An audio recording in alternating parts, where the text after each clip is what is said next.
Hai, Assalamualaikum dan salam sejahtera.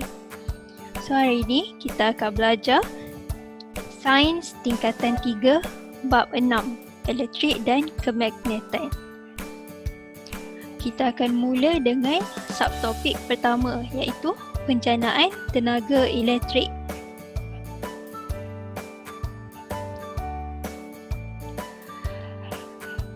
Elektrik boleh dijanakan melalui beberapa sumber dan terbahagi kepada sumber tenaga yang boleh baharu iaitu tenaga yang boleh diganti secara berterusan dan tidak akan habis digunakan. Contoh, tenaga angin, tenaga biojisim, tenaga geoterma, tenaga hidro, tenaga pasang surut, tenaga ombak dan tenaga solar atau tenaga suria. Dan kumpulan sumber tenaga yang kedua adalah sumber tenaga tidak boleh baharu, iaitu tidak boleh diganti dan akan habis apabila terus digunakan. Contoh dia adalah arang batu, gas asli, tenaga nuklear dan petroleum. Macam mana kita nak menjana elektrik menggunakan sumber yang tadi? Kita akan menggunakan satu alat ni, nama dia adalah generator. Macam mana generator ni boleh hasilkan elektrik? Melalui pemotongan garis medan magnet oleh konduktor.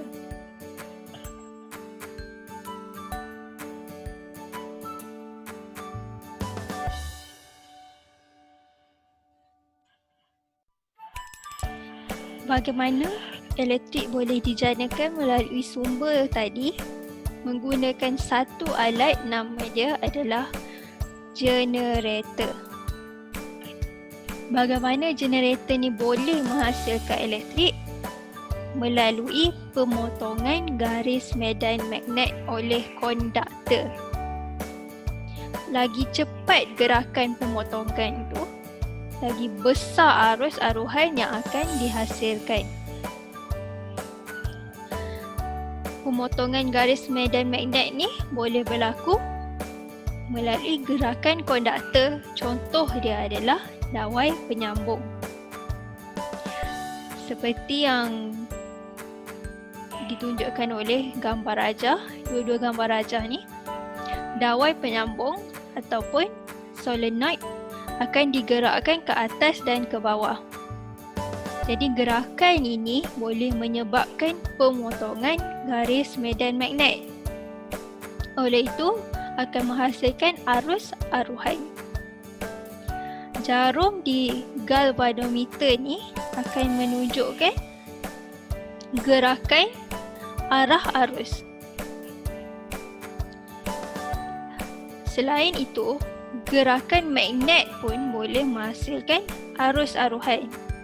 Macam tadi kita gerak konduktor atau seperti wayar penyambung. Untuk yang ini kita akan gerakkan magnet. Wayar tu kita biarkan statik tapi akan gerakkan magnet. So, kita gerakkan magnet ni ke atas dan ke bawah. Gerakan ini akan menghasilkan arus aruhan. Sama juga seperti tadi. Jarum galvanometer ni dia akan bergerak mengikut arah arus. Jadi kita akan pergi ke satu-satu stesen jana kuasa. Mula dengan stesen jana kuasa terma. Stesen jana kuasa terma ni dia akan menggunakan diesel, gas asli ataupun arang batu. Gambar rajah ni dia menunjukkan contoh yang simple untuk stesen jana kuasa terma. Kita akan mula dengan proses pertama, bahan api, iaitu diesel, gas asli ataupun arang batu. So bahan api ni dia akan dipanaskan dan haba daripada bahan api ni akan memanaskan air. Apabila air ni dipanaskan, akan berlakulah proses penukaran jirim. So air ni akan bertukar menjadi steam. Steam ni dia akan berada dalam kelajuan yang tinggi, tekanan dan kelajuan yang tinggi. Sebab itulah dia boleh memutarkan turbin. Apabila steam ni digunakan untuk memutarkan turbin, turbin yang akan bergerak dan dia akan menggerakkan juga penjana. Bila penjana ni dah berputar, bergerak, akan menghasilkan tenaga elektrik. Dan daripada turbin ni, biasalah ada steam yang dah disejukkan.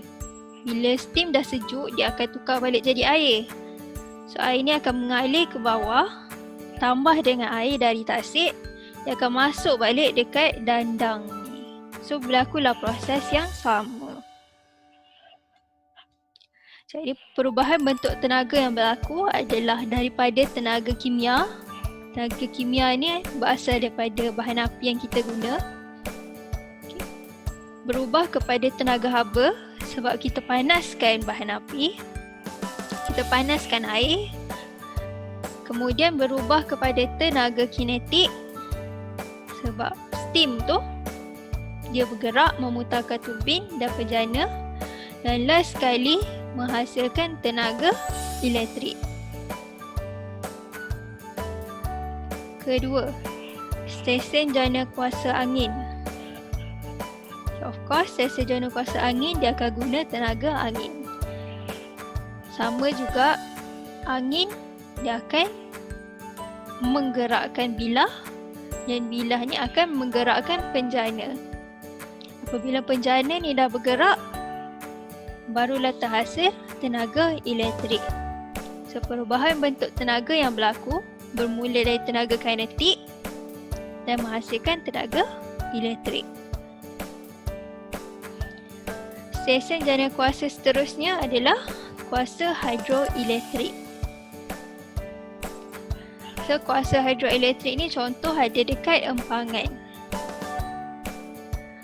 Satu aliran air akan dibuat tinggi daripada arah tanah ni, dia akan buat tinggi sikit supaya air ni boleh mengalir dengan kelajuan yang tinggi. Apabila air tu dalam kelajuan yang tinggi, dia akan memutarkan turbin. Dan apabila turbin ni dah berputar, dia akan menggerakkan penjana. So, bila penjana ni dah bergerak, hasillah tenaga elektrik.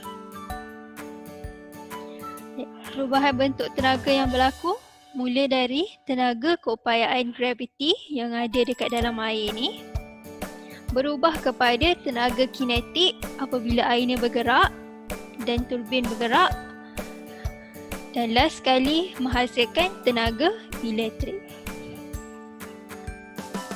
Okay. Seterusnya, stesen jana kuasa biojisim. Menggunakan tenaga biojisim, kita akan mula daripada bawah ni. Pemanasan biojisim akan menghasilkan gas yang bernama metana. Metana ni akan digunakan sebagai bahan api untuk memanaskan air.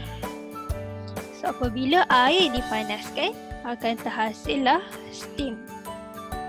Steam ni akan berada dalam kelajuan dan tekanan yang tinggi. Oleh itu, dia boleh memutarkan turbin. So, turbin ni berputar, akan gerakkan penjana dan menghasilkan elektrik. Okay, sama juga macam tadi. Bila steam ni dah disejukkan, dia akan berubah balik jadi air. Dan air ni akan dialirkan semula ke dalam dandang. Seterusnya, perubahan bentuk tenaga untuk stesen jana kuasa biojisim. Mula dari tenaga kimia, iaitu tenaga yang tersimpan dalam biojisim, berubah kepada tenaga haba apabila air dipanaskan, Kemudian berubah menjadi tenaga kinetik apabila steam bergerak dan turbin bergerak.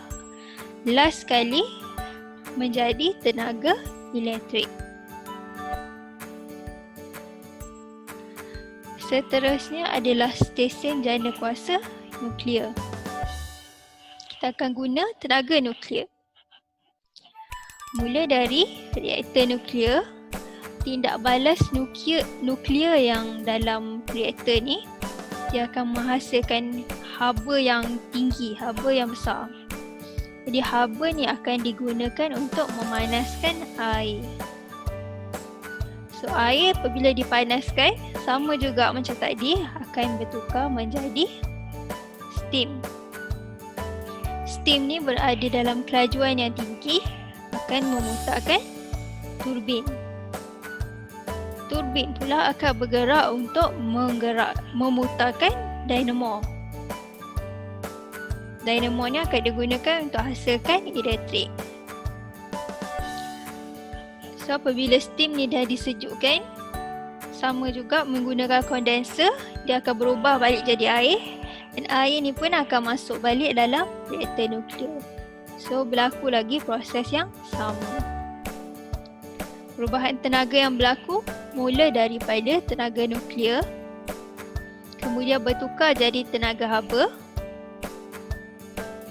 berubah menjadi tenaga kinetik apabila steam ni bergerak dan turbin bergerak, dan last sekali hasillah tenaga elektrik.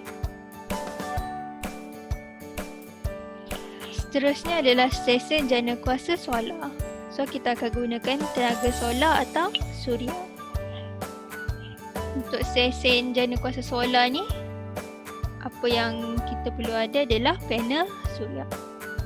So perubahan bentuk tenaga yang berlaku daripada tenaga cahaya bertukar jadi tenaga elektrik. Seterusnya stesen jana kuasa ombak. Ombak ni dia akan ditakung melalui konkrit. Jadi air yang berada dekat dalam konkrit ni dia akan naik dan turun mengikut pergerakan ombak. Bila air ni naik dan turun, dia akan menyebabkan udara dalam kawasan ni termampat dan bergerak. So udara yang bergerak ni akan memutarkan turbin, dan turbin ni akan menggerakkan penjana. Jadi terhasillah tenaga elektrik. Perubahan bentuk tenaga adalah bermula dari tenaga keupayaan graviti, berubah menjadi tenaga kinetik, dan akhirnya menghasilkan tenaga elektrik. Okay.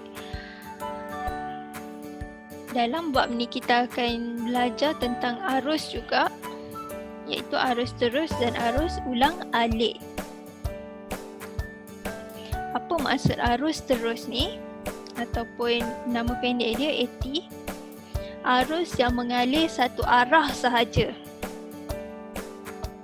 Contoh dia sumber daripada bateri, akumulator dan sel suria. Contoh peralatan yang menggunakan arus terus adalah telefon bimbit, lampu suluh dengan kalkulator. Arus ulang alik pula atau nama singkatan dia AU adalah arus yang aliran dia boleh berubah-ubah. Maksudnya bukan satu arah saja. Boleh ke depan, boleh patah balik. Arus ni daripada penjana dan sumber jana kuasa, stesen jana kuasa. Untuk peralatan adalah pendingin hawa, pengering rambut dan peti sejuk. Okey. So kita dah habis dah untuk subtopik 6.1. Stay tune untuk subtopik 6.2 iaitu transformer. Okay, bye-bye.